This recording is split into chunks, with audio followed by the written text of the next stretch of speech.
Ya, lalu bagaimana kelanjutan dari sidang paripurna DPR? Kita langsung bergabung bersama Heranov Al-Bashir langsung dari Gedung DPR Jakarta. Heranov, apa saja yang dibahas dalam sidang paripurna kali ini?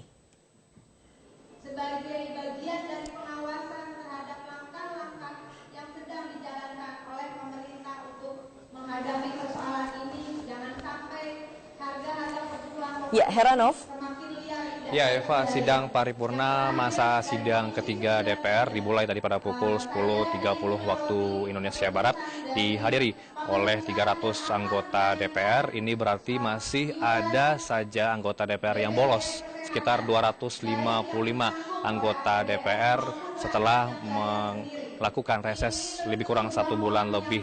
Agenda yang dibahas pada paripurna masa sidang ketiga ini setelah tadi pelantikan anggota DPR, pelantikan pengganti antar waktu. Di antaranya adalah pengganti dari Jarod Saifullah yang sudah ditunjuk sebagai Wakil Gubernur Provinsi DKI Jakarta yang sebelumnya menjabat sebagai anggota DPR dari fraksi PDI Perjuangan. Kemudian surat dari Presiden Joko Widodo dibacakan, surat pencalonan calon Kapolri baru Komjen Pol Badrodin Haiti dan juga peraturan pengganti Undang-Undang atau Perpu PLT pimpinan KPK juga dibacakan oleh Fahri Hamzah selaku pimpinan sidang paripurna pada hari ini. Setelah surat dibacakan, ada interupsi dari anggota DPR fraksi Golkar Fayakun Andriardi yang meminta untuk pimpinan membacakan juga surat yang sudah dimasukkan atau diajukan oleh anggota DPR fraksi Partai Golkar terhadap SK Menkumham yang telah mengesahkan kepengurusan DPP Partai Golkar dan juga perombakan fraksi Partai Golkar. Tadi Fahri Hamzah tidak menyahut karena surat yang diajukan baru sebatas diterima oleh Sekjen Sekretariat DPR. Dan untuk membahasnya saya sudah bersama, selain tadi ada perombakan fraksi, saya juga akan membahas apa saja agenda yang menarik pada hari ini dengan Wakil Ketua Fraksi Partai Nasdem, Joni G. Plate. Selamat siang, Bang. Selamat siang, Heranov. Ini kan masih banyak interupsi nih, Bang, yang digelar pada hari ini. Di antaranya ada soal pencalonan Badrodin Haiti kembali di DPR. Ada juga tadi interupsi dari Masinton Pasaribu, anggota PDI Perjuangan, menyatakan bahwa hendaknya Presiden juga menjelaskan apa alasan tidak melantik Budi Gunawan yang sudah diproses di DPR. Tanggapan dari Nasdem bagaimana? Ya, sampai dengan hari ini ada 2 surat dari Presiden. Yang pertama terkait dengan usulan Kapolri yang baru. Yang kedua terkait dengan PLT KPK, Perpu PLT pimpinan KPK.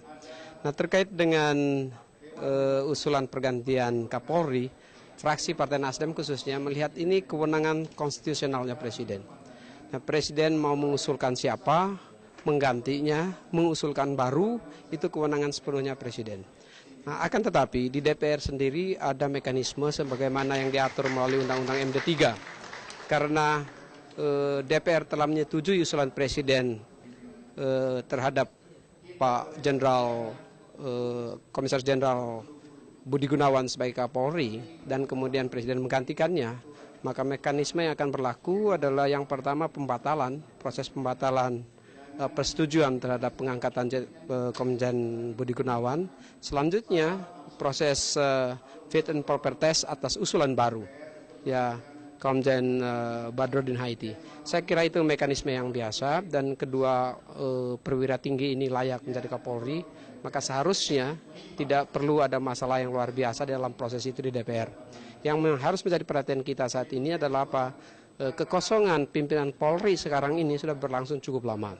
Sambil tugas-tugas Kamtibmas dan tugas-tugas kepolisian terkait dengan penumpasan terorisme, khususnya ISIS di dalam negeri, itu dibutuhkan sekarang seorang Kapolri definitif. Dan ini harus menjadi pertimbangan penting dari DPR RI untuk segera memberikan persetujuan terhadap usulan Presiden tersebut. Artinya dalam waktu dekat akan digelar fit and proper test Komjen Pol Badrodin Haiti di DPR. Dalam waktu dekat harus ada. April mendatang kabarnya, Bang Joni. Waktu yang diberikan adalah 20 hari sejak hari ini. Nah, di dalam 2 proses yang secara sequence harus berurutan. Yang pertama pembatalan keputusan paripurna Budi Gunawan, dan yang kedua fit and proper test Komjen Badrodin Haiti. Itu harus segera di dalam waktu 20 hari. Kita menyarankan untuk secepat-cepatnya, karena kevakuman ini jangan dibiarkan lama. Angket bagaimana dengan Pak Yasona Lawli di DPR?